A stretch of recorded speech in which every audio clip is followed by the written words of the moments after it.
Bonjour à toutes et à tous, je suis avec, j'ai le plaisir d'être avec Maë Davico qui va nous accorder quelques petites minutes et répondre à quelques petites questions au travers de cette première AFF de La Hague. Alors Maë, une étape un peu plus difficile que ce que tu imaginais, j'imagine. Hein, dis-nous quelques mots un peu de comment ça s'est passé depuis les 2 jours de course qu'on vient de faire. Oui, un peu compliqué pour moi. La première journée, j'ai fait une catapulte et du coup, je me suis pris le mât sur la tête. Donc un peu sonné. Le lendemain, j'avais le cou complètement bloqué. Et aussi cette appréhension de repartir sur l'eau avec les grosses vagues et tout. J'arrivais pas à m'enlever cette chute de la tête. J'ai essayé de me battre au fur et à mesure de la journée. Ça a été compliqué. J'ai fait appel justement à Justine qui m'a beaucoup aidé et qui m'a remonté le moral et qui m'a dit maintenant, il faut que tu te bouges et t'y vas. Et j'ai pu, fin de journée, recommencer à essayer de pouvoir jouer devant, mais c'était quand même compliqué. Donc c'est vrai que c'était pas ce que je voulais, mais bon, il faut trouver le positif et aller de l'avant avec ce qu'on peut faire maintenant. Bon, c'est bien d'avoir une grande copine quand même, hein, et qui te tient le moral quand c'est un peu plus difficile.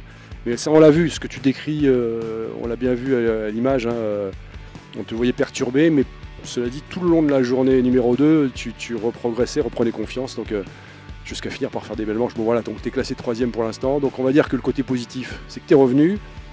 Et puis que ça permet aussi de valoriser 2 autres concurrentes hein, qui sont dans le match aussi. Quoi, voilà. Donc super Maë. Si on parle un peu des changements là, qui ont été opérés chez toi à la mi-saison, à la fin de saison 2024, vas-y, je crois que tu as quelques réajustements au niveau sponsor, etc. Si tu peux nous dire quelques mots là-dessus.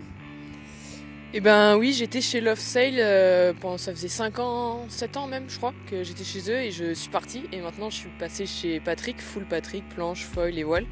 Et ça a été un gros changement pour moi, j'avais pas testé tous les voiles avant et j'ai dit maintenant il faut que je change, on va voir ce que ça peut faire. Et le changement fut prometteur, on a fait un stage il y a pas longtemps à l'Almanar et franchement ça annonce de belles choses pour cette année, en foil comme en aileron. Ça m'a permis quand même de bien progresser, de bien avancer et de voir les gros changements que ça fait niveau matériel. Alors ça, c'est toujours une étape dans la vie d'un athlète, là, de changer le quiver, les habitudes, de s'adapter à ce nouveau matériel. Tu as quoi en perspective là, dans cette année 2025 en termes d'épreuves? Qu'est-ce que tu vas faire? Le circuit français, j'espère te voir tout le long des différentes AFF, mais il y a peut-être autre chose en perspective. Alors oui, c'est sûr, je ferai toutes les AFF, ça il n'y a aucun doute. Ce que je vais faire aussi, c'est tout le circuit PWA, aileron et foil. Je vais essayer de me donner à fond. Mon objectif sur le circuit AFF, c'est gagner, ça c'est sûr. PWA, on verra, parce qu'il y a des nouveaux noms qui arrivent par rapport à l'IQ, des IQ Foilers qui viennent, donc on va voir. Mais ce qui est sûr, je serai présente sur toutes les AFF et tout le circuit PWA.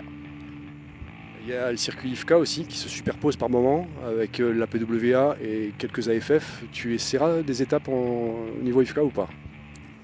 Je comptais faire le circuit IFCA cette année, mais trop de chevauchement et ça enchaînait trop, du coup trop de fatigue et je voulais pas mettre mon corps ou quoi que ce soit pour finir fatigué à la fin de la saison et devoir prendre 1 mois pour récupérer. Donc pour l'instant c'est pas trop dans mon planning. Merci Maë, de belles perspectives, une bonne gestion de sportive. On a hâte de voir sur les prochaines étapes. Bon courage et puis au plaisir.